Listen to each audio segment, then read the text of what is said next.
Assalamualaikum warahmatullahi wabarakatuh. Jumpa lagi dengan saya dalam kajian politik digital, pengantar politik digital. Ini adalah sekedar bahan atau materi kuliah untuk merangsang para peserta kuliah untuk mendalami topik-topik yang akan saya sajikan secara lebih lebih komprehensif dengan sumber-sumber yang bisa dipercaya. Posisinya adalah sekedar sebagai stimuli dari penambahan pengetahuan yang lebih dalam buat saudara-saudara para peserta kuliah kali ini dan siapapun yang menyimak atas kuliah ini. Chapter ke-6 saya akan menghantarkan kajian kita itu ingin melihat sisi gelap dari ICT, ya, teknologi informasi dan komunikasi. Ada 3 subtopik yang akan saya hantarkan tentang kematian, ya, tentang matinya konsep truth, ya, yang telah kita akan sebut sebagai post-truth dalam kaitan dengan ini. Yang kedua adalah, sekali lagi saya ingin ungkapkan, ada dampak positif dan dampak negatif terhadap perkembangan internet. Dan akhirnya adalah the death of expertise, ya, matinya keahlian. Nah, yang pertama dulu, maraknya pemanfaatan ICT atau teknologi informasi dan komunikasi memberi tempat bagi penguatan fenomena pasca kebenaran, post-truth. Bagaimana ia bekerja? Ini hal yang akan saya sampaikan. Definisi dari post-truth adalah hal ihwal yang berkenaan dengan atau menunjukkan keadaan di mana fakta objektif kurang berpengaruh ketimbang membentuk opini, ya, daripada menarik untuk emosi dan keyakinan pribadi. Kebenaran itu dikesampingkan, objektivitas itu dikesampingkan, namun kecenderungan sekarang, ya, menarik kebenaran melalui sentimentalitas, emosi dan keyakinan pribadi. Itu sehingga membuat objektivitas itu kalah oleh hal-hal yang berbau emosi dan hal-hal yang berbau keyakinan pribadi. Yang keyakinan pribadi itu tidak jelas, ya, jelas tidak melalui check and recheck, melalui konfirmasi, melalui tabayun, pokoknya serta-merta asalkan tokoh, seseorang atau siapapun yang mengunggah konten lalu serta-merta hanya karena emosi, hanya karena sentimentalitas dan keyakinan pribadi, yang keyakinan pribadi tadi itu tidak bisa dipertanggungjawabkan karena semata sentimentalitas tadi itu, maka kemudian dianggap sebagai hal yang benar. Ukuran kebenaran diukur dari hal-hal yang emosional. Konsep filosofis dan politik mengenai lenyapnya standar objektif bersama untuk kebenaran, post-truth. Post-truth juga dimaknai sebagai entitas yang menunjukkan adanya berselang-selingnya antara fakta dan fakta, pengetahuan, opini, keyakinan, dan kebenaran, jungkir balik antara fakta dengan fakta yang tidak benar, antara fakta dengan setengah fakta, tetapi terlanjur sudah menjadi konsumsi publik dan terlanjur pula menjadi keyakinan umum, paling kurang keyakinan sebagian orang yang meyakininya. Post-truth juga adalah diskursus yang dikontraskan dengan metode dan penyelidikan ilmiah. Karakter yang paling menonjol, identifikasi yang paling menonjol dari post-truth adalah diskursus yang selalu dilawankan dengan penerapan metode maupun penyelidikan penyelidikan ilmiah. Ini definisi post-truth yang diakui secara umum. Berikutnya bahwa ini adalah trajektori jejak konsep dari post-truth. Dalam satu dekade terakhir, saudara-saudara, istilah post-truth makin populer di kalangan intelektual. Paling kurang dilatari oleh dua peristiwa besar yang dalam 5 tahun terakhir puncaknya itu terjadi. Yang pertama adalah peristiwa referendum, ya, di mana keluarnya Inggris dari masyarakat Eropa, dari Uni Eropa. Uni Eropa adalah persekutuan masyarakat Eropa yang merupakan bentuk dari konfederasi ya, yang sama satu sama lain bersifat koeksistens di masyarakat Eropa, yang momentum itu, peristiwa itu dikenal sebagai Brexit, Britain's exit ya, tahun 2016, ya, pertengahan tahun 2016 ya, saat dimana Theresa May, Perdana Menteri Inggris, ya, melakukan mengadu-adu sifat populisme politik dan mampu menggiring masyarakat Inggris untuk keluar dari masyarakat Eropa tadi. Lalu yang kedua adalah nyaris bersamaan momentum Pilpres Amerika Serikat tahun 2016 yang akhirnya memilih Donald Trump, seorang pengusaha, seorang punglo Amerika, terutama di bidang properti, tanpa pernah sekalipun menjabat dalam jabatan-jabatan publik non privat, gitu ya, mencalonkan diri sebagai presiden Amerika dan dipilih. Saya bersyukur karena di masa momentum itu saya ada di Amerika bersama sejumlah anggota KPU dan Bawaslu dan DKPP, diundang pemerintah Amerika, difasilitasi oleh IFES untuk menyaksikan bagaimana drama masyarakat Amerika, rakyat Amerika memilih presidennya. Secara pribadi saya memfavoritkan Hillary Clinton, seorang perempuan tangguh, tetapi rakyat Amerika tidak siap untuk memilih presiden perempuan. Jauh ya dengan Indonesia yang sudah pernah memiliki seorang presiden perempuan. Nah, rasa perasaan diadu-adu masyarakat Amerika, pemilih Amerika itulah kemudian menjadi hal yang pada akhirnya menjadikan Trump sebagai presiden Amerika.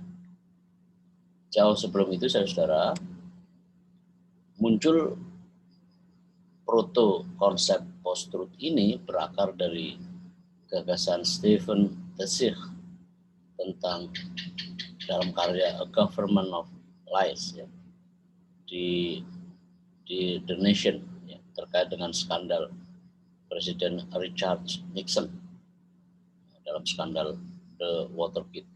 Itu ramai ya. Tahun-tahun itu saya masih madrasah ya, tapi sudah sering menonton Dunia Dalam Berita di TVRI. Dalam skandal Watergate ini, kelompok pendukung Nixon membenarkan langkah-langkah yang salah dari Nixon sedemikian rupa sehingga membuat wacana ketidakbenaran menjadi seolah-olah hal yang benar. Bagi kita apapun gitu ya, mirip buzzer yang sekarang sedang ramai di Indonesia, itu hal yang terjadi. Sama seperti itulah cara kerja mereka.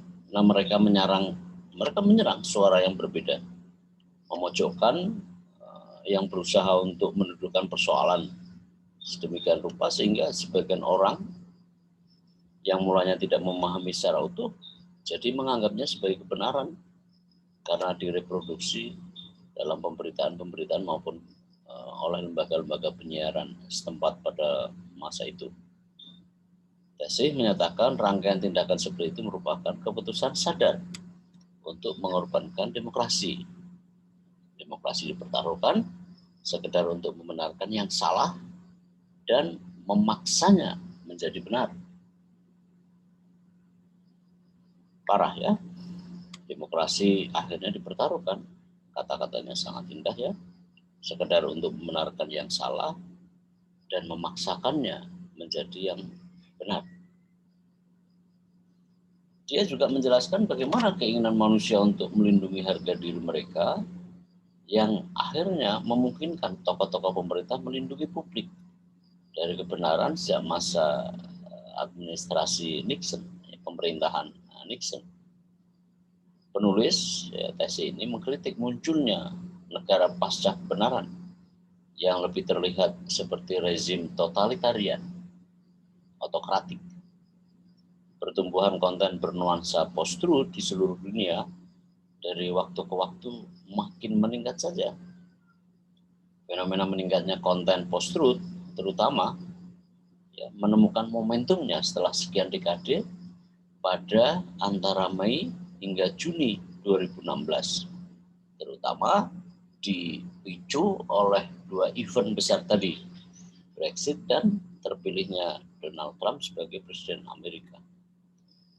Nah, ciri dari post-truth adalah orang atau kebanyakan orang lebih mengedepankan sentimentalitas pribadi ketimbang nalar objektif.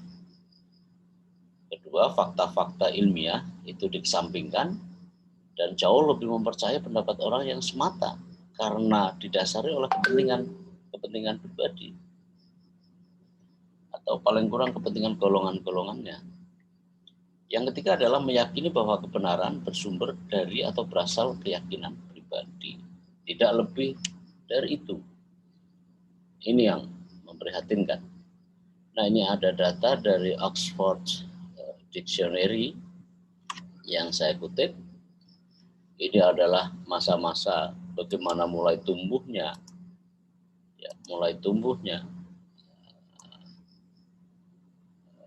Brexit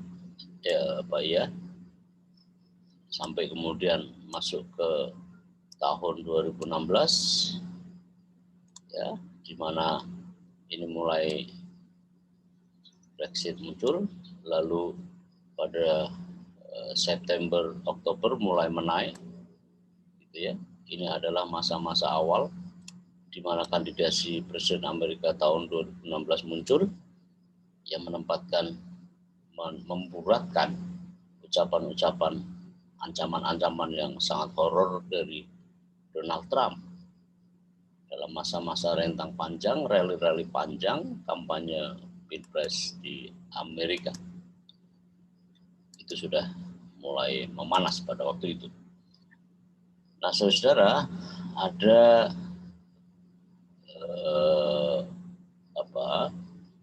empat agen sinergistik ya, sinergi tentang post-truth ini. Kita akan lihat penghadapan pertama adalah perhatian teknologi dan ekonomi yang cepat dan masuk ke relung kognisi publik. Begitu cepatnya, begitu mendalamnya orang terkena virus ya, dari hal-hal semacam ini. Yang kedua, melalui jurnalisme. Jurnalisme itu paling cepat. Jurnalisme juga menghadapi dilema terkait dengan eksistensinya. Tetapi jika dia tidak melakukan hal semacam yang dapat dikualifikasi sebagai penyumbar dari post-truth, maka ia tidak laku. Maka terutama media-media kelas-kelas online gitu ya, yang kadang-kadang tanpa sensor, tanpa check and recheck, itu bisa jadi agen dari post-truth. Budaya promosional yang mengejala lalu jadi perbincangan di elit sebagai agensi dalam kaitan dengan komunikasi politik, masuk ke setiap followers, masuk ke setiap anggota dari para pemimpin, lalu mereka terhipnotis dalam secara kultur yang pada akhirnya akan menjadi keyakinan umum, paling kurang pada kelompok masyarakat yang diagensi oleh kelompok-kelompok yang berkepentingan. Komunikasi politik profesional juga berasal karena mereka yang mampu mengarahkan demi kandidasi tokoh gitu ya dalam suatu kompetisi pemilu, itu memproduk, bikin booth, bikin akun anonim, membiayai buzzer, dan segala macam. Itu sudah mulai tampak. Dan seterusnya. Nah, saudara-saudara, saya ingin menggambarkan di bagian kedua dampak positif, dampak negatif dari adanya internet ini. Ya. Kalau tadi kita bicara post-truth yang membentuk 4 agen sinergis yang berwajah 4 tadi itu, kita akan kaji lebih dalam tentang ini. Telah dipostulasikan atau didalilkan bahwa 90% dari seluruh informasi yang telah tersedia, yang berserak itu telah digitalisasikan, dan itu semua memberi kemudahan akses melalui internet tentu saja. Nah, internet juga telah menyebabkan transformasi penuh, transformasi yang lengkap dalam komunikasi,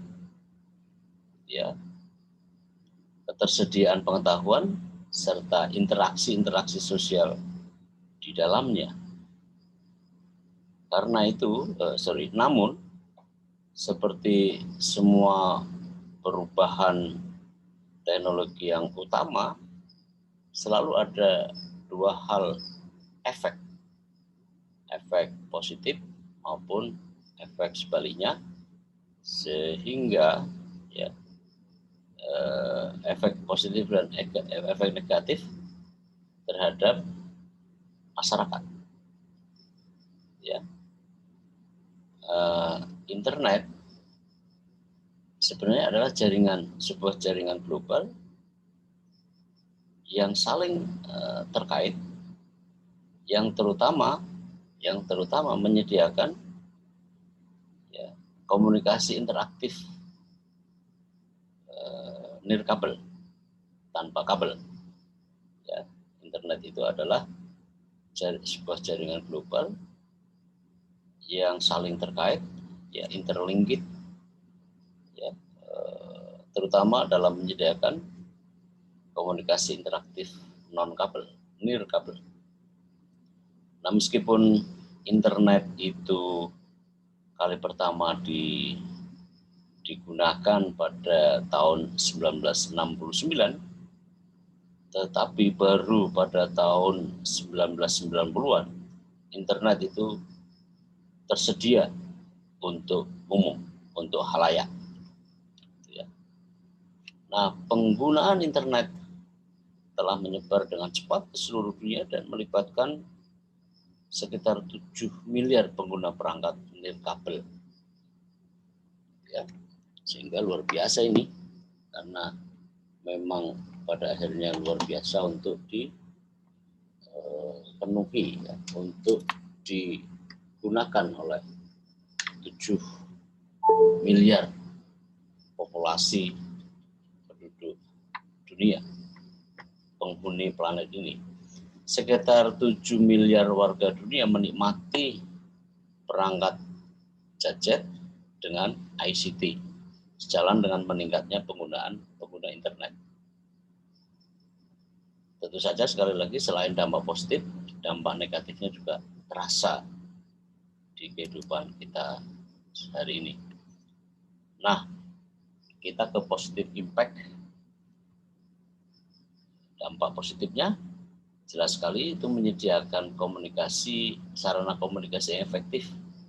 Misalnya menggunakan email atau surel ya, surat elektronik dan layanan pesan instan ke bagian manapun di dunia dengan begitu cepat, begitu efisien. Internet juga memberi dampak positif meningkatkan interaksi transaksi bisnis, menghemat waktu yang sedemikian penting gitu. Perbankan dan belanja online telah membuat hidup lebih mudah. Kita bisa pesan makanan, kita bisa pesan apa saja melalui online. Anda dan kita semua dapat mengakses berita terbaru dari belahan dunia manapun tanpa bergantung pada TV maupun koran, surat kabar. Saya punya kebiasaan mengakses terhadap media-media internasional melalui Twitter. Tinggal kita nge-follow aja, lalu kita bisa ikuti perkembangan dunia di tangan kita, genggaman kita, tanpa harus kita berlangganan apapun. Nah, secara pendidikan satu sisi dari sekian yang terdampak itu telah menerima dorongan besar karena buku dan jurnal yang tidak terhingga jumlahnya tersedia secara online dari perpustakaan di seluruh dunia. Ini semua membuat penelitian kita jadi lebih mudah. Mahasiswa kita sekarang, kalau Anda rajin untuk melakukan sebagaimana yang juga saya lakukan, dapat memilih kursus online menggunakan internet. Kita sekarang dalam proses belajar mengajar, tidak terbayangkan Anda akan mau dan kami semua mau jika tidak dipaksa karena peristiwa pandemi ini, kemudian kita bisa secara online. Melamar pekerjaan juga menjadi lebih mudah karena sebagian besar lowongan dipromosikan secara online dengan aplikasi online, menjadi hal yang lumrah, yang biasa, yang kita bisa temui sehari-hari. Para profesional sekarang dapat bertukar informasi dan materi apapun secara online. Sehingga kita sebagai peneliti ya, memperoleh atau menerima meningkatnya penelitian yang lebih berkualitas. Nah, positif impact-nya juga ini dalam bidang pendidikan, meningkatkan pengajaran, meningkatkan pembelajaran, penilaian dan evaluasi yang mudah dan akurat. Model kulon yang Undip punya itu sangat membantu dengan begitu cepat.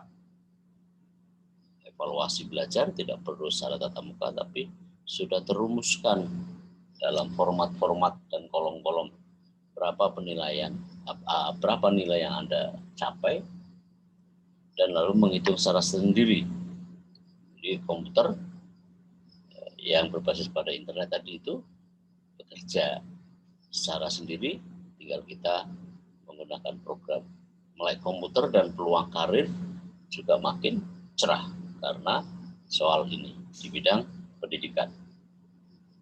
Nah, saudara-saudara, ada juga dampak negatifnya. Dampak negatifnya adalah tersedia materi ilegal atau tidak pantas secara daring, tidak sesuai usia. Jadi dia acak saja, begitu di-share ke konten, siapapun bisa mengkonsumsinya, termasuk hal-hal yang negatif, bahkan ilegal, untuk dikonsumsi oleh adik-adik kita, anak-anak kita yang seharusnya belum pantas untuk mengkonsumsi hal-hal yang tidak baik tadi itu. Dalam arti yang luas, tersedia materi ilegal atau tidak pantas. Hal yang terbiasa. Tinggal bagaimana misalnya orang tua maupun kakak-kakak dari adik itu mampu terus mengawal ya terhadap apa yang dilihat oleh para adik-adik kita. Nah, kecanduan jaringan sosial dapat mengganggu kehidupan seseorang, baik secara pribadi maupun sebagai profesional. Anak-anak sekarang kadang-kadang dewasa sebelum waktunya. Otak dan pikiran mereka, tentu ini tidak seluruhnya, jauh melesat daripada para orang tua maupun generasi-generasi sebelumnya, karena mereka dewasa sebelum waktunya. Kalau sudah teracuni pikiran-pikiran kotor, sebagaimana juga terjadi banyak kekerasan, pemerkosaan di bawah usia antara anak dengan anak di bawah usia, itu impact yang sering kita baca di lingkungan kita, baik dari sumber berita maupun dari cerita para pendidik agamawan yang menyatakan keprihatinannya terhadap fenomena-fenomena negatif ini. Beberapa penjahat menggunakan internet untuk meretas akun orang untuk aktivitas palsu, termasuk mencuri data atau informasi perbankan. Beberapa pekan yang lalu,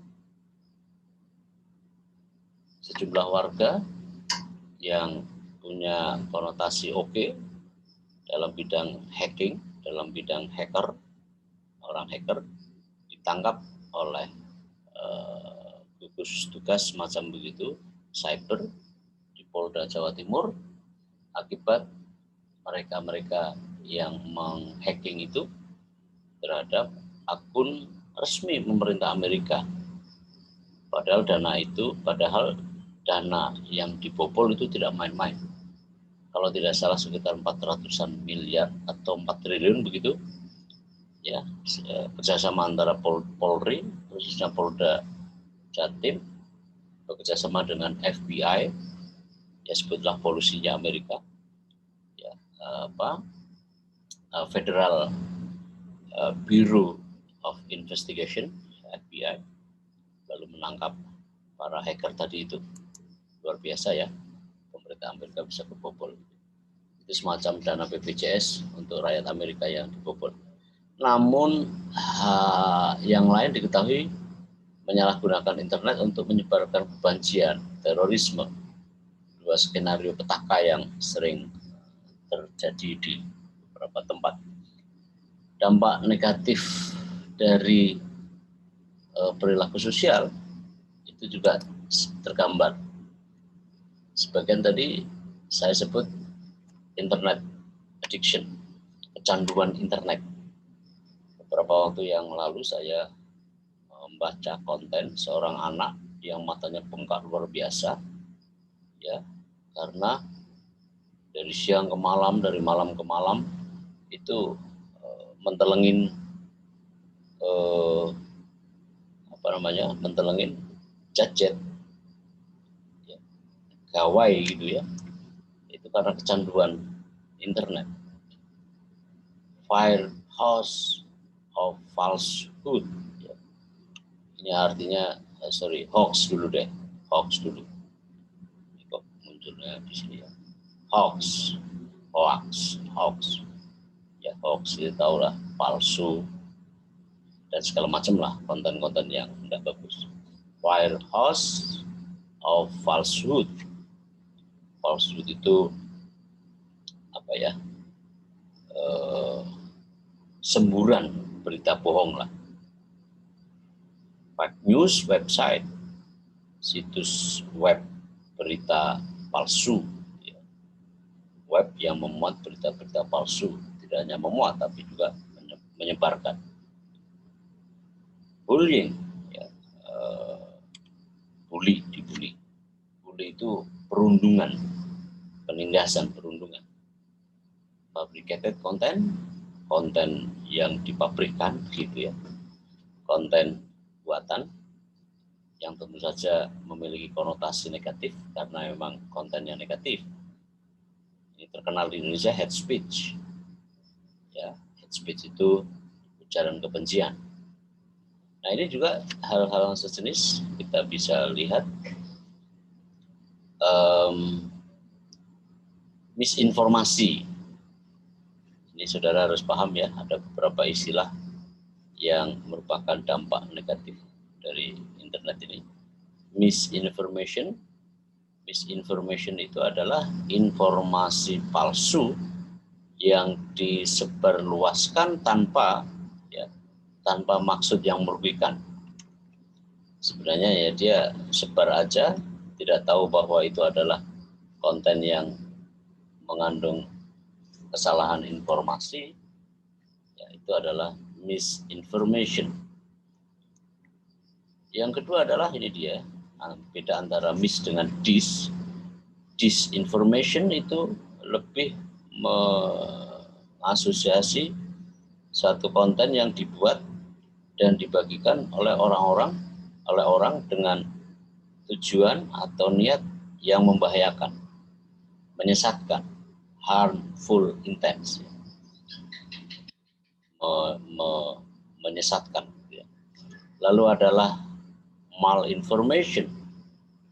Malinformation adalah membagikan informasi asli namun dengan tujuan untuk menyebabkan kerugian. Asli dalam pengertiannya adalah sesuai dengan kepentingan dari orang yang membagi tadi itu.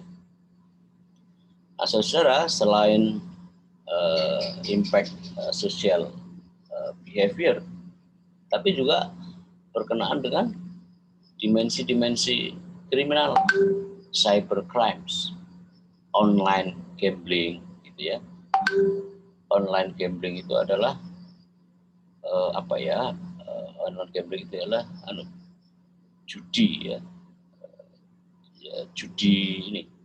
Judi online banyak sekarang ya saya lihat ya. Lalu adalah cyber pornografi cyber, e-prostitution. Anda tahu ya pasti ya, beberapa waktu yang lampau ada seorang artis yang ditangkap di sebuah hotel di Surabaya, yang sangat terkenal orang itu, lalu dipidana e-prostitution lah, lebih kurang begitu.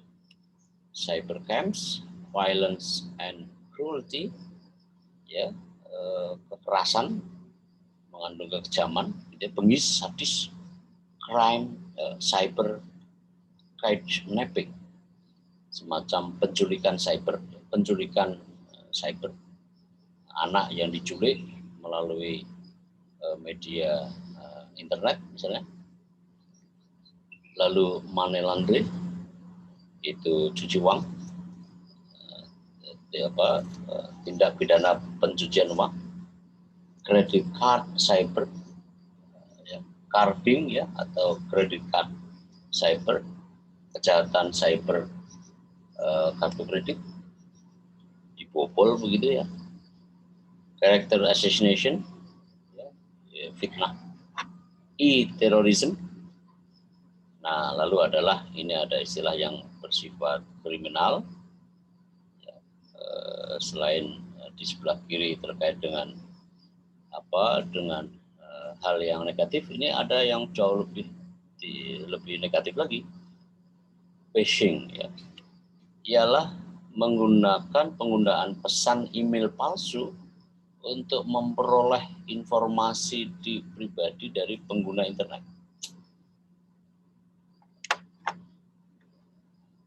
Menggunakan pesan email palsu untuk memperoleh data informasi pribadi dari pengguna internet. Ya, itu setelah dibobol lalu dia disebar-sebarkan. Misusing personal information, identity theft, semacam penyalahgunaan informasi pribadi melalui pencurian identitas. Hacking adalah mematikan atau menyalahgunakan situs web atau jaringan dalam komputer, di-hacking, dibajak. Tentu untuk tujuan-tujuan negatif. Kemudian spreading hate and inciting terrorism, menyebarkan kebencian dan menghasut ya, dalam rangka terorisme. penyebaran konten pornografi anak-anak, yang menyebarkan pornografi anak, dan adalah grooming, membuat konten seksual kepada anak di bawah usia untuk kepentingan tentu saja yang negatif. Lalu saudara, di bagian ketiga, the death of expertise, saya ingin kasih kabar kepada Anda, ada buku menarik dari Nichols tentang matinya kepakaran. Ini buku yang sangat terkenal. Pada masa ICT ini, dunia tidak hanya menciptakan lompatan pengetahuan, namun pula memberi jalan dan bahkan berhasil memperkuat kekurangan umat manusia dalam soal ini. Nah, kendati pun demikian, saudara-saudara, internet juga menjadi sarana untuk menyerang pengetahuan yang lama mapan. Nah, disinilah internet jadi sumber sekaligus sarana penyebaran informasi yang bohong.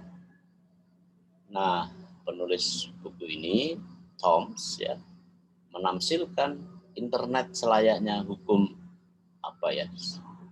George Gion, yang menyatakan bahwa 90% semua hal di dalam jagat maya adalah sampah. Jadi 90% dari apa yang tersebar di dunia maya adalah sampah. Bahwa setiap orang boleh mengunggah apapun di internet, memang karena itulah, sehingga terjadi segregasi politik yang ditandai oleh membanjirnya informasi yang sebenarnya tidak kita perlukan, tidak penting buat kita, juga oleh pemikiran yang setengah matang, yang belum matang, tapi kemudian disebar aja. Internet memungkinkan mekarnya 1 miliar bunga, tapi mayoritas berbau busuk. Sejak pikiran iseng penulis blog, ada penulis teori konspirasi, orang-orang aneh, hingga penyebaran berbagai kelompok masyarakat mengenai informasi yang bohong. Itu sering terjadi. Teori bumi datar, teori bahwa dunia itu kotak, aneh-aneh aja ya. Hingga penyebaran berbagai kelompok masyarakat yang bernuansa bohong. Dalam buku ini juga penulis menyatakan internet itu bukan saja menjadi kita makin bodoh, melainkan pula membuat kita lebih kejam. Aduh, ngeri ya. Di jagat maya, sebagian di antara kita sebenarnya tidak ingin menguji konten informasi, mendiskusikan maupun memperdebatkan segala sesuatu yang satu hati kita, melainkan ingin meremehkan pendapat orang lain yang berbeda. Lalu kita menghinanya dan menyerang. Internet termasuk mesin pencari dan medsos di dalamnya sebenarnya sejatinya cuma alat. Nah, ibarat pisau, bagi dokter bedah, pisau itu berguna untuk menyembuhkan pasien. Sedangkan bagi penjahat, pisau adalah berguna untuk membunuh korban. Ibu-ibu kita yang cantik, yang pintar masak, pisau adalah masakan enak, lezat, menyatukan semua lidah dalam satu selera dan mengatakan sama-sama, itu lezat. Pisau di tangan penjahat, Anda bisa tebak sendiri kemana arahnya. Tidak lain dan tidak bukan adalah darah yang bakal muncrat. Begitulah kira-kira. Nah, Tom juga mengatakan kesalahan utama ada pada kita sebenarnya, tidak pada internet. Karena kita sering biasa konfirmasi, malas konfirmasi, malas ngecek, recheck, ya kemudian kita berkecenderungan alamiah untuk hanya menerima bukti yang mendukung apa yang kita percayai. Ingat tadi konsep post-truth. Peran internet memberi ruang bias konfirmasi sehingga makin tumbuh subur akan ketidakbenaran. Para programmer menyusun algoritma memungkinkan kita hanya memperoleh berita dan informasi sesuai apa yang kita minati dan percayai, tanpa berusaha untuk mencari wacana diskursus yang membandingkan. Yang kita cari adalah yang kita maui saja. Sehingga kita jadi kacamata kuda dalam cara berpikir. Yang kita minati, yang kita percayai, ini bikin celaka. Bagaimana nasib pakar? Apakah pakar akan mati secara profesi? Tom Nichols yang mendalilkan bahwa setiap orang memerlukan seorang dokter, pengacara, tukang bangunan, pilot, atau lainnya. Hanya saja dalam kaitan dengan ICT atau TIC, seseorang dapat menjadi dokter bagi dirinya sendiri jika dirinya sakit. Dia juga kita bisa mencari pengacara jika memiliki masalah hukum, atau yang pasti masih mengandalkan seorang pilot untuk pesawat yang ditumpanginya. Nah, inilah masalahnya, seorang pakar tetap tidak akan kehilangan pekerjaannya memang. Ya, karena dalam batas tertentu kita tidak bisa menggantikannya. Namun sekali lagi pada saat bersamaan, oleh karena kita kelimpahan informasi, orang mampu jadi dokter bagi dirinya sendiri maupun jadi ahli hukum dan jadi penerbang dadakan. Lihat saja misalnya ya, kendati tidak jelas informasinya, banyak orang yang percaya bahwa dengan mengkonsumsi banyak coklat, orang jadi obesitas, kegemukan, dan dengan membuka YouTube, seorang seketika juga seperti paham dengan hukum. Kita jadi sok pintar. Padahal konten yang kita maksudkan pada bagian-bagian tertentu bisa kita percayai, bisa akurat, tapi pada sebagian yang lain kita bisa tersesat gitu ya. Karena itulah Tom Nichols menengarai bahwa inilah matinya kepakaran. Justru akan juga membahayakan demokrasi. Amerika dan Indonesia adalah republik. Tempat warganya menunjuk orang lain untuk mengambil keputusan atas nama rakyat. Nah itulah kalau jika menyangkut hal-hal demokrasi ini berbahaya. Masyarakat tetap memerlukan pakar dengan keahliannya. Itu yang benar. Tidak dengan mencari jawaban-jawaban sendiri, menelan secara apa adanya, mentah-mentah, lalu diyakininya. Maka inilah yang disebut sebagai, kalau begitu, orang ahli tidak lagi diperlukan. Ya, itulah matinya kepakaran. Pakar tetap diperlukan untuk membantu para pelaku demokrasi untuk mendukung pandangan dan pendapat mereka dalam mengambil keputusan. Mereka juga memiliki tugas untuk menyampaikan saran dan masukan kepada para pemimpin.